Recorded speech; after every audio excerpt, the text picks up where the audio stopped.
coming up on the show this morning, I'll be talking to Karina Healy, and she is the Lantern Project Coordinator.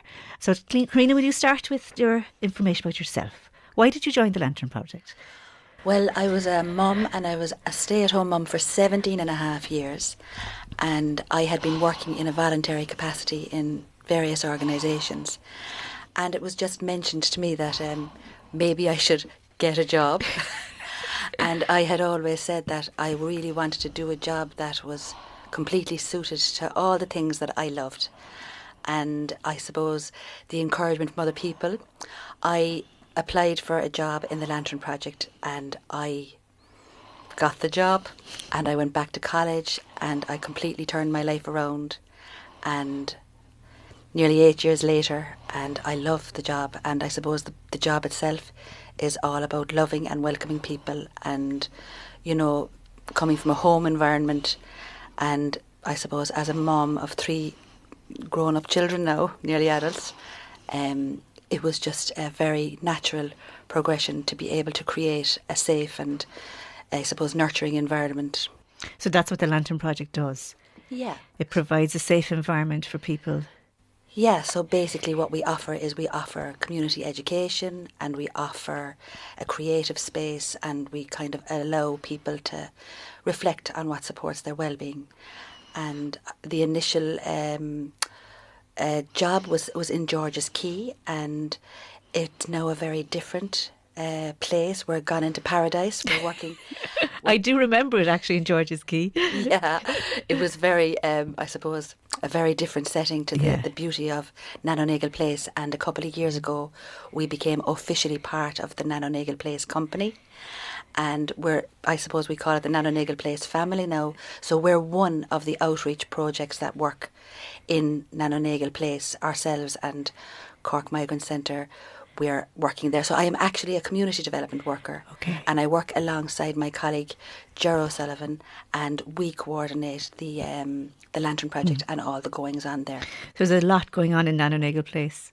That would be an understatement. I know, yeah, it's true, isn't it? It's a really diverse site, and there's so many fantastic things going. I suppose when I think about the place and the work that we do inside there, it makes me burst with pride. I couldn't, if I look right into the Cork Migrant Centre, honestly, you couldn't. Their diary is so packed with amazing outreach work, and transformative and on an international level, the work that they're doing. Yes. Changing mindsets and that. And then on the other side, like the shop is just an oasis of divineness. Everything inside there is hand chosen, really positive and thought through ethos on where things are sourced and what's represented in the content. And the staff themselves, the ambassadors, they give such a lovely welcome, and they tell the story of Nano. You know, I was thinking of her actually when I heard that you were coming from there, because I grew up in the Presentation Sisters. I went to school in the North Presentation, on the north side of the city. So I remember her story. Yes. And it was amazing coming back to help the poor to be educated. That's right. So, she was really a social justice advocate at that time.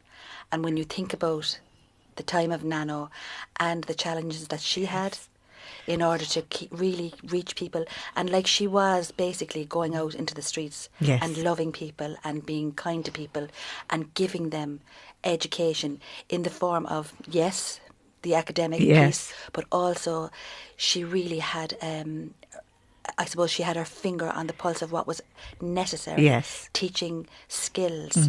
You know, we do crochet in the Lantern Project now, and our crochet ladies are they're incredible at what they produce, but keeping that craft alive. Like Nano would have given those type of skills so that women could earn money, mind their families, and achieve work, Yeah. But when I think about Nano, I think I was a presentation girl myself. I went to Ballyphehane presentation school, and I can't believe the level of influence that one woman has had. And, she had a heart for God.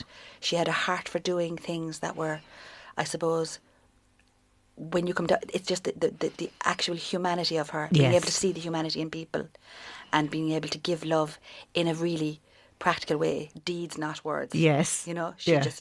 She was there for them. Yeah. Every step of the way. So you do a lot of courses sewing the lantern. So yes. So we do lots of different courses, but the community education and the events that we organise are all really the vehicle we use to allow people to connect in a safe space.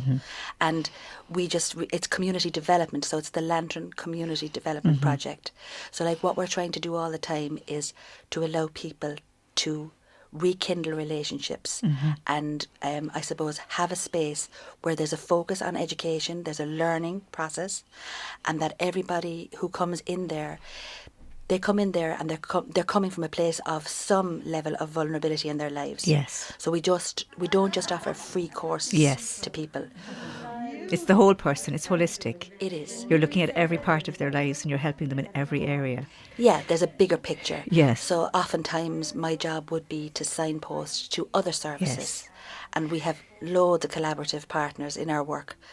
We partner really closely with the Social and Health Project, SHEP. Yes. And through that partnership, we offer lots of different things.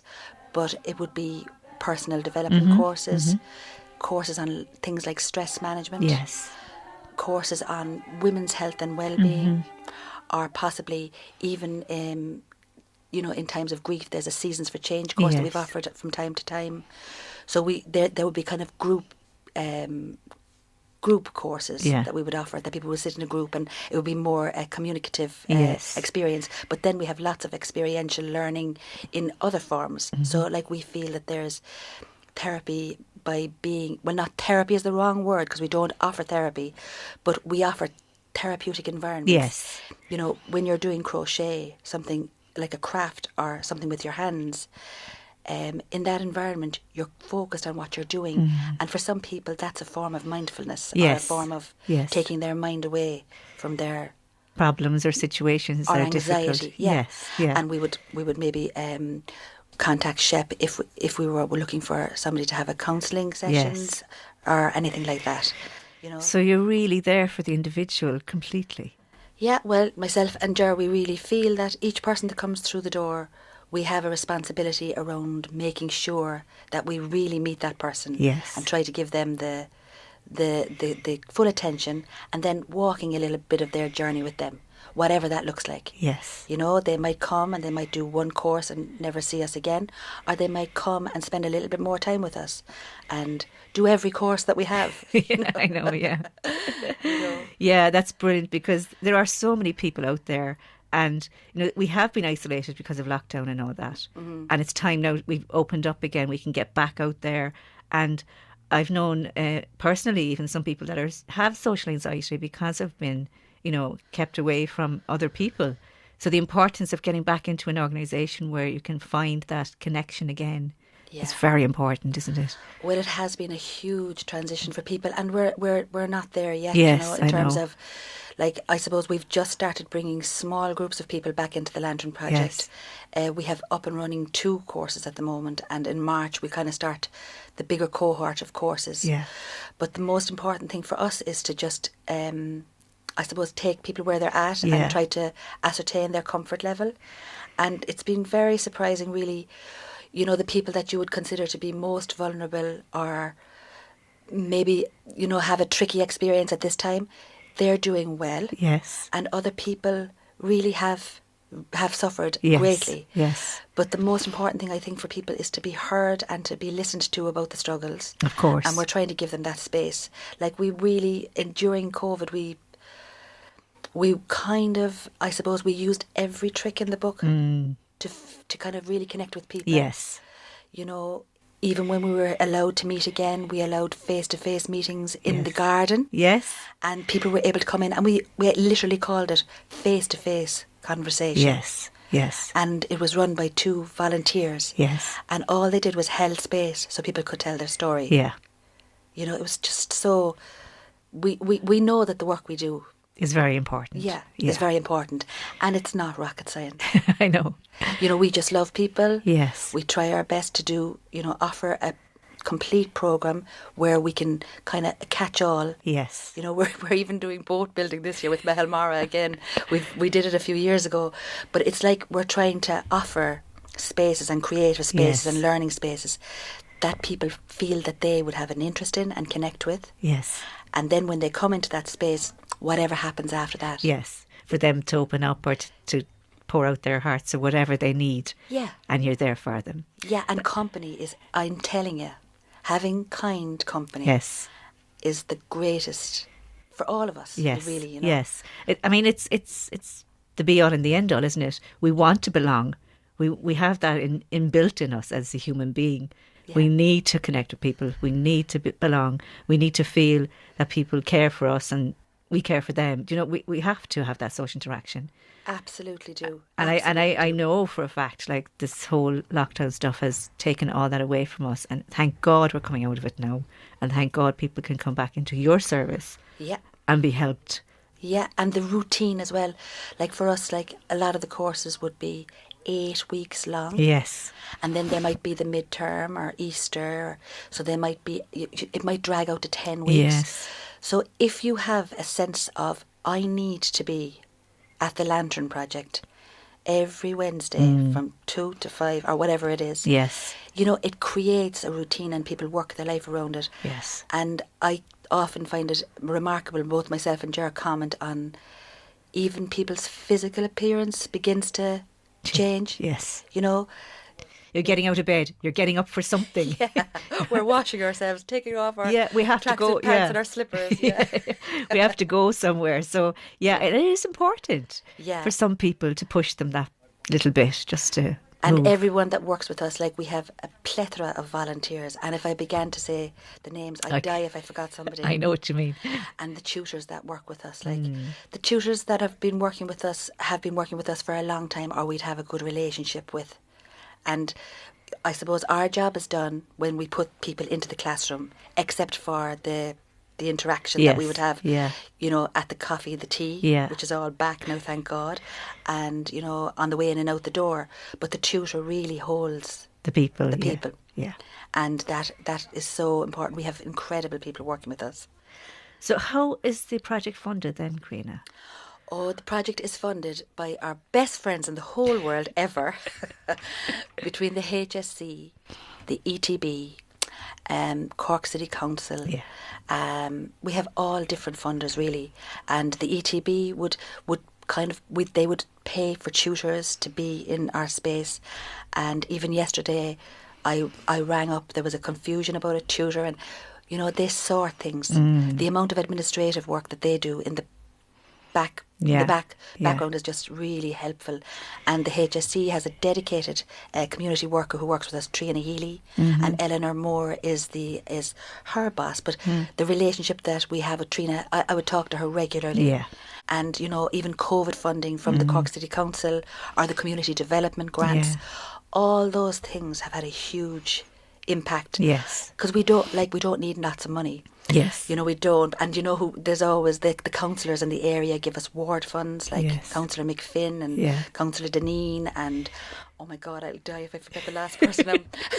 But the reality is that those ward funds, they really are actually to Stan Boyle. Yeah. Yeah. So recently, actually, we ran lunchtime Zoom conversations. It was at 1:00 every Tuesday, Wednesday and Thursday. And that's what we did out of the ward funds this year. Yeah. We organised those lunchtime Zoom conversations to kind of bridge the gap between January and now. Yes. To bring people back into communication. Yes. But in the safe place of their own home, but giving them a glimpse all the time and telling them, if you come in now to the Lantern Project, this course will be happening. Yes. You know? Yes. Reconnecting again from... Connection is our word for this year. Yeah. Where we have no other agendas except connection. Yeah. You know? Yeah. And there's a bigger picture then with regards to the community education sector. Yes. We're part of an organisation that organises a gathering twice a year. And what we're doing is we're having a gathering this year on April 28th in the Everyman Theatre. Oh, very nice. And it will bring together all the community education providers. And that's kind of a space for us as organisations, that we can come together and get a little bit of input and nourishment, and, you know, the focus on, you know, in that day is for us actually to have the connection. Oh, very good. Yeah, and that has happened twice on Zoom, and last year and the year before we were actually able to meet face to face. So this year we're so excited to be going to the Everyman Theatre, and we're delighted to have that collaboration as well, you know. Yeah, that's very good. So it's in the Nano Nagle Place. I read before Christmas that you got an award for the museum. That's right. We have Saoirse, and Danielle is our programme manager, and Saoirse works closely with her. And Danielle is incredible at applications and putting for, you know, she really shows the best side of us, and she has great vision. Oh, most recently I saw Nano's double, an actress, Judy, walking around very early in the morning when I came to work, and they were actually putting on a Zoom for kids in Australia. So they had been working. So they're doing things completely outside the box on an international level as well, telling Nano's story, and I suppose engaging with people like Cork printmakers and bringing beautiful exhibitions into Nano Nagle Place, having a vision now for the Lifelong Learning Festival, really creating a programme that's completely interactive, and I suppose in one way, like, it just brings the whole puzzle together. Danielle has kind of the big vision of the place, so she put in the application for this big award, and she gave the whole picture, and I'm not surprised really, in terms of I'm working there and I'm bursting with pride. Yes. But for someone to be able to tell that story, and for it to be so, I suppose, transparent through the application. Yeah. The whole story. She was able to encapsulate everything that we do, and they gave us the award, and it was a great celebration. We received the news on the 3rd of December, I think, and I rang Danielle and she was still crying. I was crying on the other. It was such a lovely honour. Yes. Because it really is at for Europe. I mean, it's international. It's an international award, yeah. So we are so full of ourselves at the moment. We're delighted with our lives. But it is just so important for the work to be recognised. Yes. It's great to do it, and when you're in it and working every day, it's fantastic, because we do have loads of awards. But to have the outside affirmation of our work being so important. It's great, you know. Yeah. And that gives the staff and volunteers a boost as well, like that. Yeah. They're doing something that's been recognised, and that they'll put more effort into it, you know, that because you know it's worth it. That's right. And it goes across the site. Like, I mean, from Good Day Delhi, they're an independent entity, but they have, you know, added so much to the space. Yeah. And people come through the doors, and you're absolute. Their ethos is excellent in terms of how they source the food. Yeah. So they're part of the site, as well as even, I suppose, everything that happens in the museum. Yes. In the shop, in Cork Migrant Centre, with the sisters, the spirituality programme that they're offering, and ourselves. So it is a whole plethora of different things, but all completely hectic and dynamic. And really alive. And integrating with each one. That's right. So people can come into all angles of it. That sounds amazing. Yeah, and we have a men's group actually that I didn't mention so far. And Billy is the coordinator of the men's group, and he works with Ger, who also works with me in the Lantern Project. And that's a really special group. I was in my office last Thursday, and I could hear them downstairs. One of the men had a happy birthday and they were singing, but to hear men singing Lionel Richie's Hello with such meaning, and, you know, it was really heartening. Yeah. And, you know, that particular space for vulnerable men, it has been in operation for a number of years, and it's just so lovely to see men gathering together and just spending time. Yes. Have the cup of tea and the sandwich, and just be in a place whereby they know they're safe and they know they're welcome, and it's a Monday afternoon and a Thursday afternoon. That's great, because men don't always connect, do they? No, like men's projects, the men's sheds are excellent around the city. Yes, but that's not what we're offering. Yeah. You know, that's not what we're offering. You know, so it's different, but it's good for men. That's great. Yeah. So, Karina, can you just give me some information around how people can contact you? Yeah, I suppose. The most important thing to say is that the Nano Nagle Place website is where you can kind of click into all the details about all of us. That would be something important to say. And also, at the moment, in order to kind of get the relevant news about us and to be on an emailing list and to get the benefit of being a member, you can sign up for free. Very good. And when you go into the site, then you can go in for free into the museum, and you can bring a guest with you. And there's a kind of I suppose, a special rate for tea and coffee because you're a member. Okay. And also you get the newsletter, which is the most important thing, because oftentimes there are great things going on in the city, but it's so great to get something to come into your inbox and to tell you exactly what's happening, and then you can look forward to it. And you can do bookings online. They're completely, organised in that side with regards to booking a tour, to hear the life story of Nano. And I know I did that myself with my own brother and sister-in-law when they came from America with their kids. And it was just fascinating. They were glued to the story. Yeah. So it's something that you could do with your visitors or with family and friends, as a day out. The gardens are gorgeous to walk around. And of course, Nano's grave is there. Yes. And it's such a special place because people really do find that it's an oasis in the middle of the city. It's a green space. When I walk up the steps in the morning from the car park and come through that entrance and I come into the garden, it's like the birds are singing just for me. I know. I still can't believe the difference between, working in George's Quay and then becoming part of the Nano Nagle Place And family. it's very close to the city, so it's only... Oh yeah, it's just off Douglas Street. Yeah. And you come in the entrance to the shop, you go up those beautiful steps, you take a left and the museum is down the steps, and then straight up into the garden you have the Good Day Deli, and the ministry building is where our work goes on, even though, to be fair, we work with everybody in there. Meitheal Mara, making boats. We work with Green Spaces for Health out around the Douglas Street, Douglas Parish, or the Douglas Street, what's it called, the South Parish. So in all the green spaces around there. Wow, very good. So we have lots of collaborators and lots of friends. So what is your website then, so we can direct people to it? So it's Nano Nagle Place .ie. Yeah. So it's very simple, nanonagleplace.ie. So Karina, I'm so glad you were able to come in to me this morning and to show us your work and all about the Lantern Centre, and I wish you all the very well for the future, and for anybody who wants to contact you, just get onto the site. And actually if you want to look at our Twitter or our Facebook page, you will be well able to stalk us. We have lots to see on the Facebook page. That's great. And just to thank Karina Healy there for her talk on Nano Nagle Place. So again, the website is nanonagleplace.ie, and you can get on there to actually get free membership. Sign up and they'll send you out a newsletter every week. They're big into their texting, and they're very active on their Facebook and Twitter pages. So if you want to know more about the Lantern Centre and Nano Nagle Place, so just get onto the website www.nanonagleplace.ie. Reaching out to you this morning, February 15th, from the Lantern Project.